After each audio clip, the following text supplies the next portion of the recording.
So we've talked about magic. We've talked about the combat system. Now it's time for another BSC presentation, this time on crafting. How do you create a crafting system that is a little bit BSC, but is still fun and meets absolutely one of the goals that we said right from the beginning, which was to create a crafter-only class that could be played by people, whether they wanted to play as a hardcore crafter who was involved in RVR, who was spending all their time crafting, to people who just would want to come in and do some support crafting, for their significant other, or for their friend, husband, wife, whatever.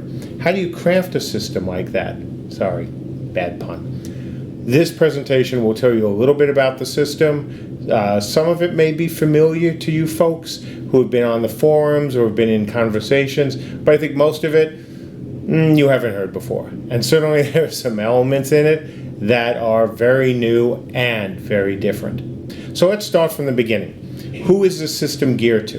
The system is geared to anyone who wants to play a crafter full-time without having to focus on another character to support that crafter. In other words, this system is being designed so that when you start as a crafter, you can spend your entire game life just crafting without having to have an alt that's in RVR or even yourself go into RVR. Now, we want you to go into RVR. We want our crafters to be very involved in all aspects of the game, whether it is crafting individual items, gathering, harvesting, mining, or going out to the front with the combatants to help build fortifications or repair fortifications or work with siege weapons. We want you to do that. But we also do recognize that there's a lot of you who have no interest in RVR, at least, well, not yet.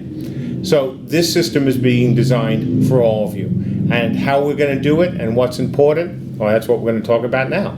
Crafting is more than just making an item. When we talk about crafting, we're talking about our entire economy. We're talking about a game where the players are crafting almost every item in the game. Remember I said that for new players, we would be supplying some of the items, because really you don't want people starting out the game totally naked. This is not that kind of game. So we're going to be supplying some of that. Also, as I've said during the Kickstarter and on the forums, we do reserve the right to send armor and weapons from the king of a realm whose realm is totally underpopulated and has been for a while, because that's simply the fair thing to do. Because it's no fun to play a 3-realm game if one of the realms has no chance, because either they don't have enough crafters or they simply cannot get the materials. But aside from that, you guys are crafting everything. You're not going to get any special armor from the king at the upper levels. You're not going to go into the depths and get drops of expensive, powerful, great equipment. That's not going to happen. It all centers around the crafters. So, as a crafter, like I said, it is not just about crafting. You're going to be mining, you're going to be gathering, you can be harvesting, and you can be creating. So let's start with mining. Now, we've talked about mining in the other videos and during the Kickstarter, so we're not going to talk about it much here. Just understand that as a crafter, you are going to have the opportunity to go out and mine. Whether it's mining in some of the safe areas around the starting city in the beginning, or go out and find mines in the more contested area. That's a good word, contested. Doesn't mean it's owned by your realm, may not even be owned by any other realm. It's just a contested area. Harvesting. Similar to mining, of course, with the difference being you can harvest from fields that are owned by nobody, from fields that are owned by another realm, or from fields that you own, or that you have access to. Because of course, we want to give players the ability to cooperate. We want to encourage them to work together, whether it's as individual players, groups of players, guilds of players, and everything in between. So if you and your buddy want to set up, a field or multiple fields together, you can do that. And you can give other people as well the rights to harvest. So that will also be in another video, not during this streaming event. That will come later, but understand that it is a major part of the game. Same with gathering. Gathering is like harvesting, but it's more like, you're picking stuff up from the ground. You stumble upon an herb field, or you stumble upon something else. That's kind of what gathering is. Now we get to creation. Now, creation can be building items, in the sense you're building a house, or truly kind of creating items in the more traditional way of, hey, I am making this sword, or I'm working on a suit of armor, or I am creating all sorts of things. And that's where the BSC starts. So what does this all mean to you as a crafter? Well, with the creation of items, let's just start with the absolute clarity that we are not going with a pure recipe-based system. Been very clear about that. Certainly after the Kickstarter, I think I talked about it during the Kickstarter as well. We are putting more control in the hands of our crafters than most MMORPGs. I won't say all, because it wouldn't be all, but most. That means that you are going to control all sorts of aspects of the items you create.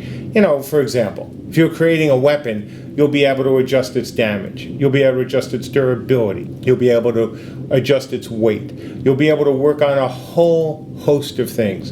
And that's for a mundane sword. That's for, say, a mundane weapon. That's nothing special. When it comes to special items, you'll be able to do even more with that. But that's for another part of the conversation. So think of your life as a crafter as a combination of all the things I've mentioned above. Whether it's doing some mining, doing some harvesting, doing some creating, doing some building.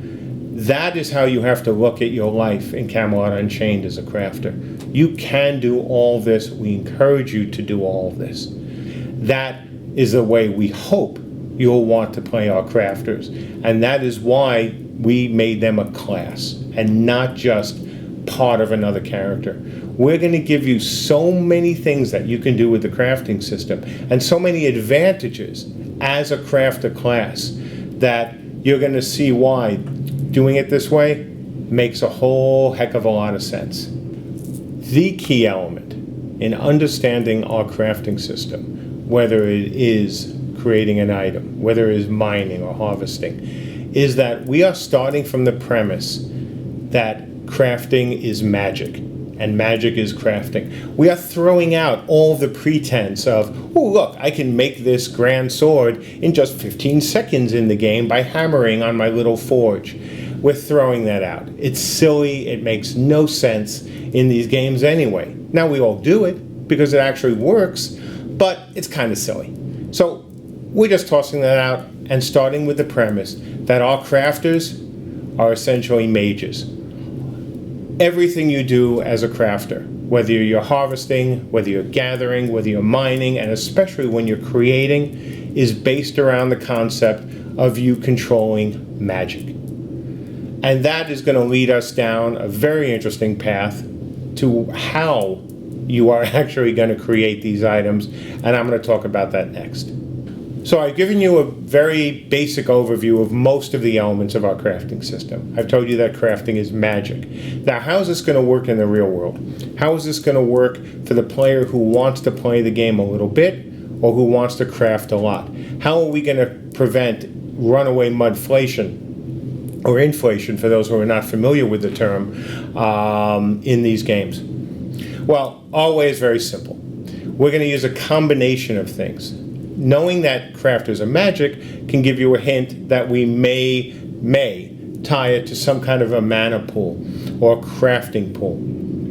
So you won't be able to simply sit there and craft and craft and craft 24/7. It means that guilds or farming groups who want to just feed or craft a material after material to generate large number of items, you won't be able to do that. There will be a limit to the number of items you can craft during the day. And remember what I said during the Kickstarter. Crafting each item is not going to be something you do instantaneously. And the more powerful items, the more expensive items, the rarer items, will take a lot longer. It will take days. Now, before anyone panics and thinks that I'm going to expect you to be sitting at your computer for days, of course not. And we'll talk about that in another part of the presentation. But understand right from the beginning that crafting takes time. Another way we're going to prevent it, of course, is with money sinks. Look, I know that's not a popular phrase.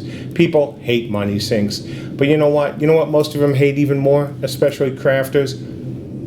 Mudflation, where the value of what they do is worth nothing, or it takes so much cash to buy anything from the crafters or from the merchants that it gets very frustrating for players. You're just tired of it.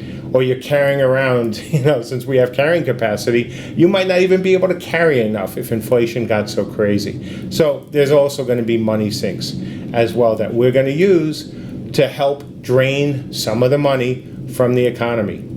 I know it's not a great, phrase, but it's an important thing if we're going to have a true crafter class and a balanced economy. I've talked about crafters being magic. I've talked about money sinks. I've talked about other things that you're going to be able to do when creating items. What I haven't talked about yet is how you're going to actually make the items. And here's where it starts to get a little bit crazy, a little bit nuts, a little bit fun. Now, what I'm going to tell you, it's not the most original idea I've ever had, because there are games that have used something similar, but we're kind of taking it to an entirely different level. That is the beginning of the BSC part. What I've said on the forums, the hint, the tease I gave, just a few weeks ago, the Vox Magus. Now, what is the Vox Magus?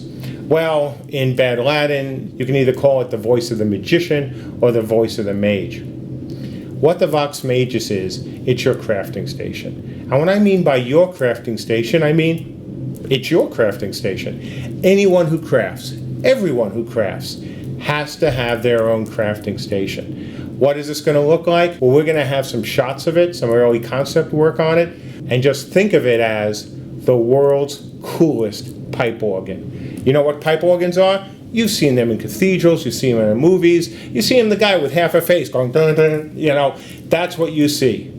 So take a basic pipe organ with its stops, with its pedals, with its pipes, and think of that as the interface that all the crafters use for creating every item in the game. Except, remember what I said about magic. The pipe organ, of course, the Vox, is magical. So when I say you're creating items, that's exactly what you're doing. You're taking the raw materials, of course, and then shaping them. You are forcing them into a new form, and that's what happens at your crafting station. That's what happens at your Vox. So while you're there, what is it going to be like? Well, think of it like any other game. You start with a very small pipe organ. You start with something not very cool necessarily. It's a hint of what will come. But then as you progress as a crafter, as your skills level up, as you make more and more money from your crafting, because remember, my goal is that the crafters always make money. You will be able to expand your Vox. You're going to be able to make it cooler, neater, and it is going to ramp up with you, not just in appearance, but also in power, in performance. Because as you're pressing the dials, as you're changing things to make different power flow through the organ, and that item is created, it then flows outward. Think of a performance piece where, not only is sound and music coming out of this organ, but power as well. It is going to be cool. You're going to be able to see this. This is going to be very interactive, and it's going to be live. The intent with this system is that this is not going to be an instance mini game. We want you all to have your own Voxes, whether it's in your house, or maybe at times you can move it out of your house to one of the towns or the villages to craft. We want this to be really, really cool for you as a player, not only to create the item, but for people to watch you. So, think about this. You're a high-level crafter. You've got a tricked-out Vox that would be on a reality TV show. That's how cool it is. And then you're creating this great item, and you've got the magic going, and you've got stuff coming out of the pipes, you've got sound coming out, and people can watch that. And that's where we take it to the next level. I said earlier that you're going to be creating items that will take more than seconds, more than minutes. They will take days. What can help speed that up? Multiple crafters working on one Vox. So if you've got a powerful enough Vox, you and other friends of yours, other members of your guild, can work together on your Vox to help bring more power, to shape that item faster. Now, we don't want it to be that we throw 9 people on it and you're done in a minute, but it will certainly speed up the process. And as they come on, because now you've got 2 people working the Vox, other things start happening, more magic is flowing. It will be really cool. And for your guilds, the guilds will be able to create even bigger Voxes, of course, that multiple people can work on very easily. Now, I know what you're thinking. Okay, will this give a guild an advantage? Not really. It will help them a little bit, and you could argue that any little bit is a big help. It isn't, because while it will speed things up that much, it will still require more expenditure of items. They will have the upkeep on the bigger Voxes is going to be more expensive. The cost of building those, bigger Voxes is more expensive. So of course, allowing any kind of cooperation does show a little bit of favoritism to the guilds, but they will have a lot more sunk costs. And again, folks, I've said that upkeep of these things is also important. So it will not be cheap, it will not be easy, and it certainly will not give them a license to print swords.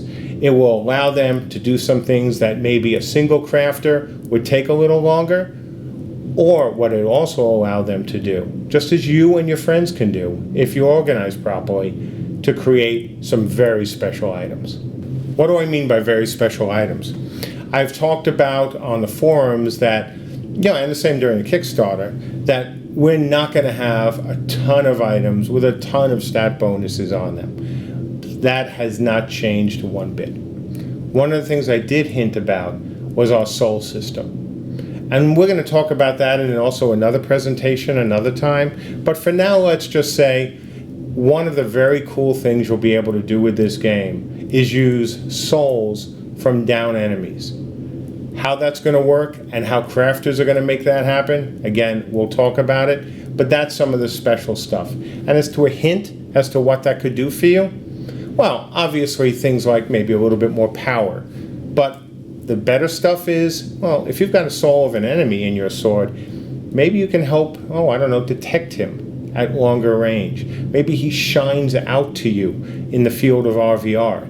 Other things as well will come from using captured souls, with the possibility of also, if you get enough captured souls, of creating maybe different spells, different abilities that can be put on this sword or on this piece of armor or on any, frankly, piece of gear.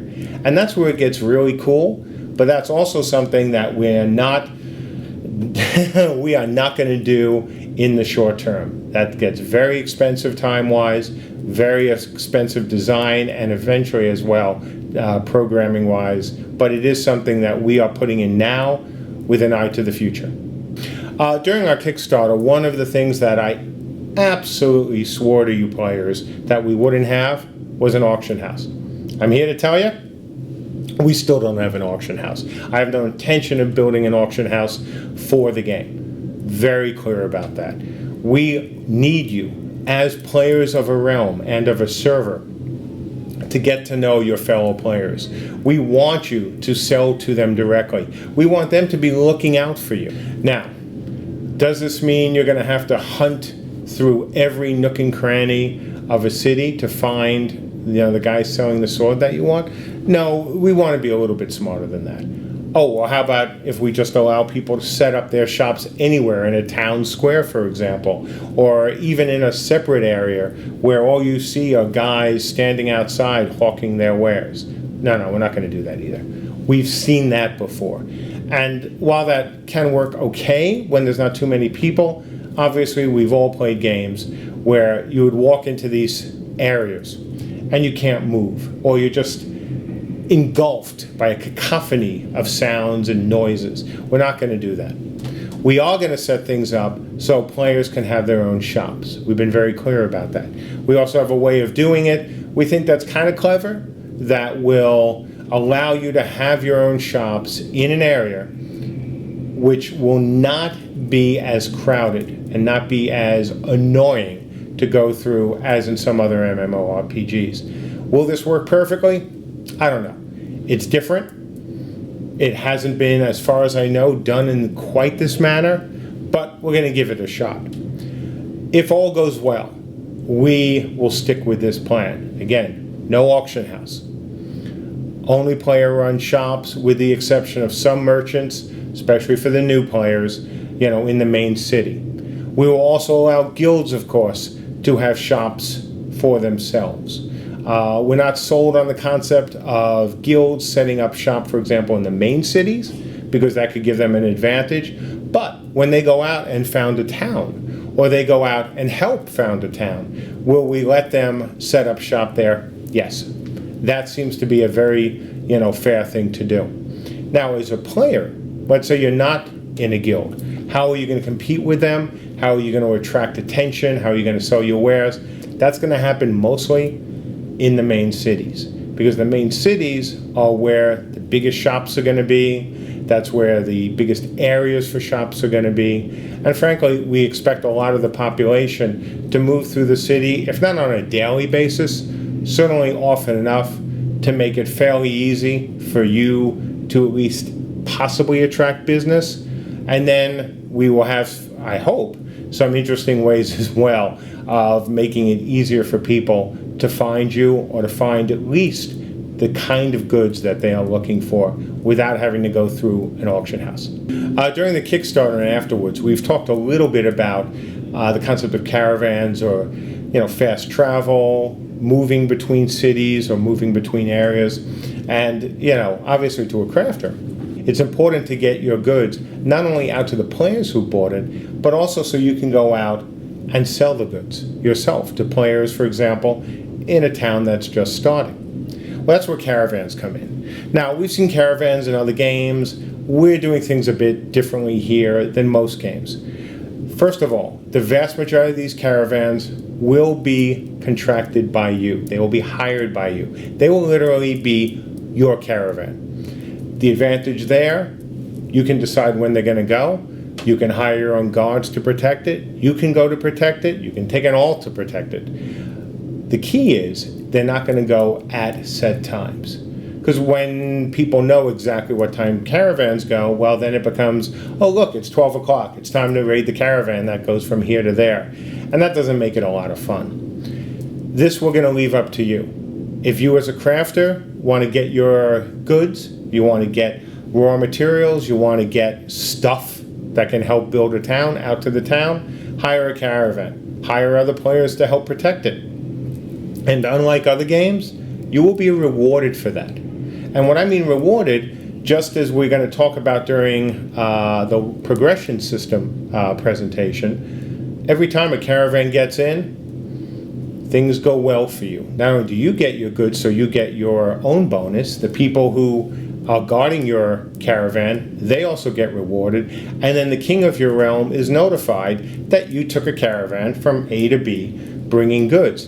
And that will also factor into, what you get for getting that caravan there. So we are absolutely rewarding you, not only for being a crafter and doing this, going out to the hinterlands thing, but rewarding other players in your realm for helping to protect it.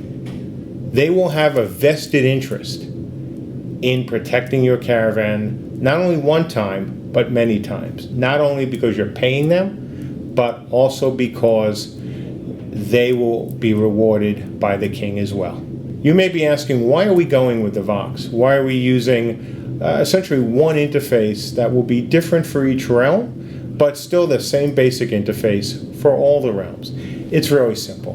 we had two choices. We could go with a singular type of interface like we're doing now and really try to ramp it up, or we could try to build a lot of interfaces.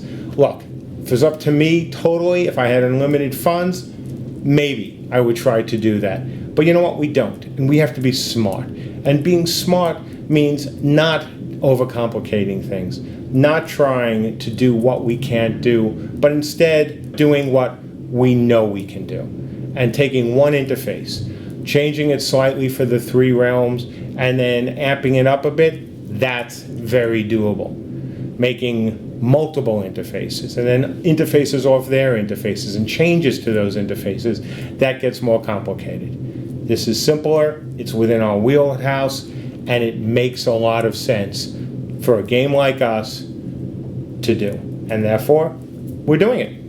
People who have seen me talk about crafting in the past have heard me use a term called popcorn crafting. And I talked about this during the Kickstarter, I've talked about it afterwards. I think it's good to touch on again here. What does popcorn crafting mean? Popcorn crafting is essentially simple crafting for non-crafters. Now, you might be tempted to say crafting for dummies, but you don't want to do that because if you make the combatants mad, well, you won't get what you really need. So we'll just keep it between ourselves that it's really crafting for dummies. How it's going to work?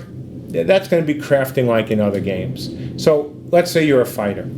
Let's say you're wearing actually leather armor. And let's say you have a sword. And you go out with your leather armor and your sword and you get into some battles. Well, we've talked about decay. You guys knew decay was coming. I talked about that as well during the Kickstarter. So maybe your sword gets a few dings on it and its durability is down a little bit. Maybe your leather armor gets a few cuts in it. Now, you're going to have to run to a crafter every 5 minutes or every half hour or every hour to repair that? No, that would be dumb. So what we're saying is, for non-pure crafters, you will be able to repair your basic equipment. So if your sword, is a little bit dull, okay, you take out your sharpening stone and you sharpen the sword. You got some cuts in your leather armor, you'll have a basic, repair kit. We want to take the drudgery out of basic decay. We need it, we've said we're going to have it, but we don't want to make the whole game revolve around how long can I run into combat and then how quickly do I have to run back to find a crafter. So you're always, even with the more powerful equipment, going to be able to do some simple basic repairs. Now, if you're carrying Excalibur or the equivalent thereof, or if you're wearing super enhanced plate armor with multiple souls in it, are you going to be able to repair that? No, that's well beyond your scope. But you will not have to do it as often as you might think, and you certainly will not always have to run back to town after every battle to repair that equipment. That would be boring, that would be drudgery, and we're not going to do it. But you will have to take care of your equipment. You will be always warned about the state of your equipment, simply by looking at it, we hope, but you will have to take care of it. And that, in the beginning, will be up to you as a popcorn crafter. And after that, well, that'll be up to our real crafters. Oh, and by the way, for you archers, are you worrying about, as I'm sure you are, making arrows? You will, as an archer, be able to fletch basic arrows. No, you're not going to be able to make the great stuff. And yes, you're going to have to buy some of the components. But you also will not have to run into town after every battle for the basic arrows. The more powerful arrows, of course, just like the more powerful pieces of armor or more powerful weapons, have to be made and repaired by a crafter. But the low-level stuff, no worries. One of the advantages of the Vox and the way we're talking about using it within crafting is experimentation. This is not going to be a recipe-based system where you just, I know what this is. This is going to be about you learning to use the Vox, learning to use the power of the Vox, learning to use all the bits and pieces of it to not only make an item, but to experiment with the items. It is not a totally free-form system, because obviously that's a bit of bull to say, oh yeah, you'll be able to do anything you want, or be able to make any combination you want. It just can't work that way. But it's going to be really free-form though. You're going to be able to do a lot of different things. You are going to be able to experiment, and you are going to be able to have a lot of fun with it. Because that, at the end of the day, is the biggest reason for us trying this system. Because I believe other people here agree with me that this could be a very fun way to do things. During the Kickstarter, people asked, well, is this going to be like every other game where as a crafter I might only have 2 or 3 specialties or spec lines? No, we are trying to do this very differently. We would love, of course, for a lot of people to specialize in a few things, or maybe even one thing, because leveling is going to take time. We've been very clear about this. The progression system in this game, whether you call it horizontal or vertical, and obviously we're going very horizontal, still going to take time to do it. This is what we pitched during the Kickstarter, this is what we said after the Kickstarter, and we're sticking with it. It is a slow progression game. However, as a crafter, you will be able to explore, as of now, all the different specialties you could possibly want. Now, it's going to take time, so if you think you're going to come in here and just go, oh yeah, well I'm going to specialize in this and this and this, and within a month you're going to have everything nailed. No, it's the same way we're dealing with the combatants. They too can go very deep in terms of their horizontal abilities, but it's a slow growth. It'll be the same for you crafters. You will have a lot that you can learn. You'll be able to, hey, yeah, maybe I'm going to work with swords for a while, and now I want to work with armor, and maybe I want to go really deep with helms. You'll be able to do that. We're not going to tell you you can't, but it will take time, and that's a choice you're going to have to make as a crafter. I know that I say this all the time, but I'm going to say it again. Choices matter. Well, that's it for the crafting presentation. Was it very BSC? Was it not BSC? Do you like it? Do you hate it? As always, surveys coming your way. Let us know what you think. On my scale of BSC, it certainly is not as BSC as the magic system or the combat system. But the idea of sitting at a giant pipe organ with music coming out of it, with spell effects coming out of it, and all this you've built yourself, with the concept of shaping materials is the way we're going to shape materials, without the limitations of, well, you can only learn 2 or 3. With the other things that we've talked about in this presentation, and a few other interesting tidbits you'll learn over the next 6 months, there's a lot there. It is not a typical crafting system by any stretch of the imagination. Hopefully you like it. And as always, thank you very much for listening to this presentation.